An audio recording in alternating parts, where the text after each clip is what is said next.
Surya Prakash ji inspector विजय और साठे को लेकर उस मंदिर में आते हैं जहां ज्योति पूजा करती थी। यही है वो मंदिर। ज्योति के जाने के बाद कोई और इस मंदिर की ठीक से देखरेख नहीं कर पाया। देखते ही देखते ये खंडहर में बदल गया। वो मेरी बेटी जैसी थी, बहुत याद आती है उसकी। जिसने भी उसके साथ बुरा किया है कभी सुखी नहीं हो पाएगा। पर किसी ने ज्योति की या उसकी लाश की तलाश क्यों नहीं की? यहाँ तक कि पुलिस ने भी केस इतनी आसानी से बंद कर दिया। क्या किसी से पूछताछ हुई थी? नहीं बेटा, किशन चंद ठहरा जाना माना जमींदार। उसने कोई कसर नहीं छोड़ी मामले को रफा दफा करवाने की। उसे तो बस अपने जायदाद की पड़ी थी। ज्योति के जाने के बाद अब वो पूरी जायदाद का अकेला मालिक था और ज्योति की मौत के कुछ दिनों बाद ही वो नई दुल्हन ले आया। गांव वाले दो बात करेंगे यही सोचकर वो समस्तीपुर जाकर बस गया। मेरी अब एक यही आस है कि ज्योति को इंसाफ मिले। जैसे आप मुझे बता रहे हैं, मुझे आभास हो रहा है कि उसकी आत्मा को अभी मुक्ति नहीं मिली है। शायद उसकी आत्मा कुछ कहना चाह रही है। अरे सूर्य प्रकाश जी, आप किसे बोल रहे हैं? हमारे साहब को तो आत्मा और भूत प्रेत जैसी चीजों पे कोई यकीन ही नहीं है। ये बात अलग है कि इन्हें इस मंदिर और आपके बारे में ज्योति के भूत ने ही बताया था। साठे। इधर साठे और सूर्य प्रकाश जी पूरे मंदिर का मुआयना कर रहे थे। उधर विजय अब भी सोच में डूबे हुए थे।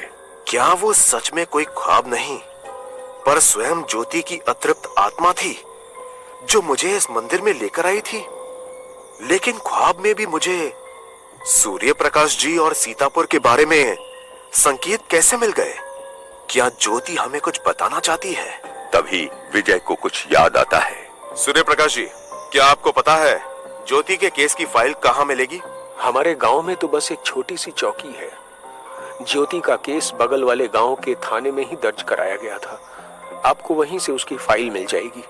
उस रात जब ज्योति दूसरे गांव अपनी सहेली की शादी पे गई थी, और कौन सी सहेलियां थी उसके साथ?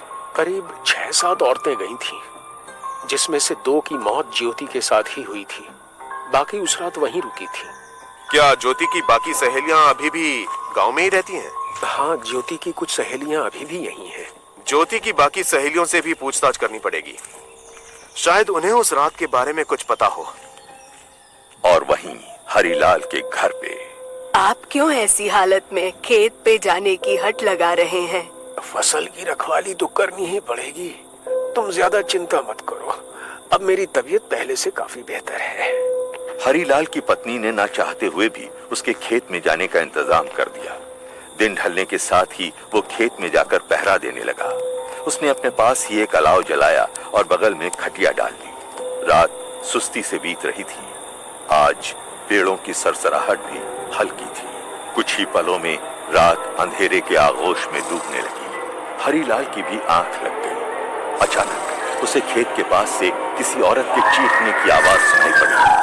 वो हड़बड़ाकर उठ बैठा। कौन है? कौन है वहां? हरिलाल को अपने दिल की धड़कनें भी सुनाई दे रही थी। भय से उसका सीना फटा जा रहा था।